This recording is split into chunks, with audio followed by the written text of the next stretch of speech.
Hello friend, नमस्कार। मैं केशव विश्वकर्मा आज बात करने जा रहा हूँ ईटी ट्यूब। आज हम बात करने जा रहे हैं ईटी ट्यूब। ईटी ट्यूब एक एंडोट्रैकियल ट्यूब होता है। यह एक ट्यूब स्ट्रक्चर होता है जो रबर, सिलिकॉन और पॉलीविनाइल क्लोराइड का बना होता है। ट्यूब ईटी ट्यूब, इस ट्यूब को हम माउथ के रास्ते से ट्रैकिया में इंसर्ट करते हैं माउथ के द्वारा। तो देखिए, एंडोट्रैकियल ट्यूब को ट्रैकिया में इंसर्ट करते हैं बक्कल कॉर्ड से ट्रैकिया में, और ट्रैकिया से लंग्स की वहाँ तक पहुँचता है। तो क्या ये ट्यूब स्ट्रक्चर है, रबर, सिलिकॉन और पॉलीविनाइल क्लोराइड का बना होता है। इसको माउथ के द्वारा हम इंसर्ट करते हैं। तो एंडोट्रैकियल ट्यूब करते हैं, पेशेंट की एयरवे को मेंटेन रखता है। जो पेशेंट है उसकी जो एयर है उसको मेंटेन रखता है, पेशेंट के एयरवे को मेंटेन रखता है। माउथ के रास्ते से ट्रैकिया में इंसर्ट होता है। एस्पायरेशन को रोकने के लिए भी यूज किया जाता है। अब हम बात करते हैं एक इसका मेन पॉइंट, जो है पॉइंट नंबर 5। इसमें देखिए, जो कफ में एयर फिल करते हैं, मतलब इसका ये जो कफ है, ये जो वैल्यून है, इसको हम कफ कहते हैं। तो इस वैल्यून को फुलाने के लिए हमको हवा भरनी पड़ती है। इसको सिरिंज लेंगे अपन, सिरिंज में हवा लेने के बाद इस यहाँ से ये कनेक्टर है, यहाँ से सिरिंज के माध्यम से यहाँ से अपन सिरिंज से हवा डालेंगे तो ये कफ फूल जाएगा। इसमें अपन को लिक्विड नहीं लेना है सिरिंज में, और इसको अपन को खाली हवा भरेंगे सिरिंज में और इसको फुला देंगे। तो क्या है, इस ट्यूब को माउथ के रास्ते से ट्रैकिया में इंसर्ट किया जाता है। पेशेंट के एयरवे को मेंटेन रखता है। एस्पायरेशन के लिए भी इसका उपयोग किया जाता है। और इसका कफ में जो एयर फिल करते हैं अपन, लिक्विड को एयर फिल करते हैं, लिक्विड को नहीं भरना है। यह इम्पोर्टेंट पॉइंट है, इसको ध्यान में रखना है हमको। अब हम बात करते हैं ईटी ट्यूब के पार्ट के बारे में। ईटी ट्यूब के पार्ट कौन कौन से होते हैं?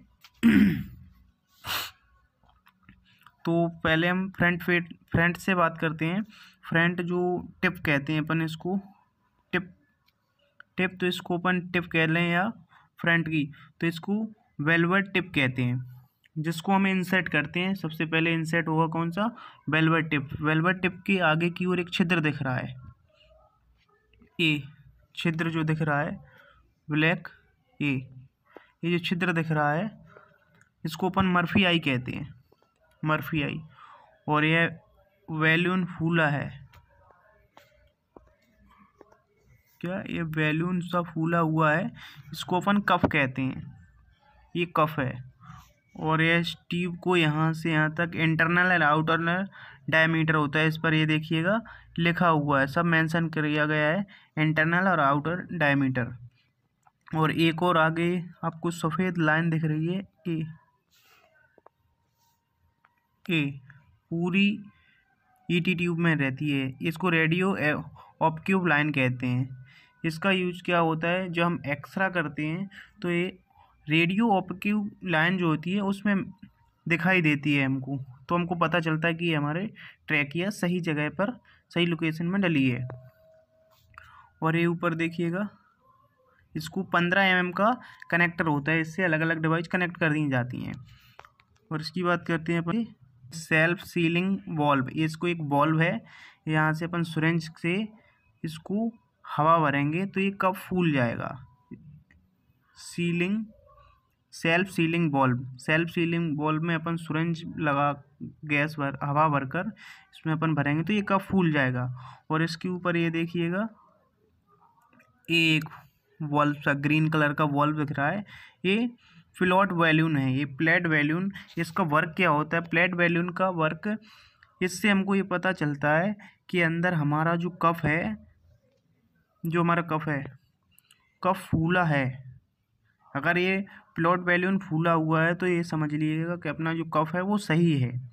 और यदि इसकी हवा कम हो गई, चक गया, तो ये समझ सकते हैं हम ये हमारा कफ डैमेज हो गया है, कि ये डैमेज हो चुका है अपना ये कफ, इसलिए ये फ्लैट वैल्यून भी खाली हो जाता है। हम करते हैं ईटी ट्यूब।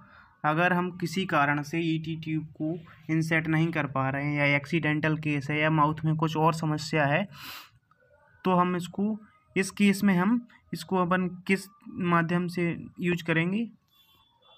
अगर हम किसी भी कारण ईटी ट्यूब को यूज नहीं कर पा रहे, माउथ में कोई प्रॉब्लम है, एक्सीडेंटल केस है, इस केस में हमको ट्रैकियोस्टोमी ट्यूब का उपयोग करना पड़ता है। ये ट्यूब बिल्कुल ईटी ट्यूब के जैसी ही होती है, ईटी ट्यूब के जैसी ही ट्यूब होती है, लेकिन इसको ट्रैकियोस्टोमी ट्यूब इसलिए कहा जाता है क्योंकि अपना एक्सीडेंट हो गया है तो माउथ के द्वारा नहीं पहुंच पा रही है, तो इसको हम ट्रैकिया में एक इंसर्ट करते हैं। इंसर्शन के माध्यम से ट्रैकिया में एक कट करेंगे अपन, ये देखिएगा, ये देखिएगा, ये डली हुई है। ट्रैकिया में एक कट करेंगे और उसको हम ट्रैकियोस्टोमी ट्यूब को डाल देंगे। सेम प्रोसेस है, बस यही है कि इसको अपन माउथ के द्वारा नहीं डाल पा रहे हैं, तो ट्रैकियोस्टोमी ट्यूब वर्क दोनों का एक ही है कि हम ये डायरेक्ट ट्रैकिया में पहुंचता है माउथ के द्वारा भी, और ये डायरेक्ट अपन को कट करके यूज कर देते हैं। यहीं पर एंड करते हैं इस वीडियो को। तो आपको वीडियो देखने के लिए धन्यवाद। वीडियो को लाइक करें, शेयर करें। Thank you.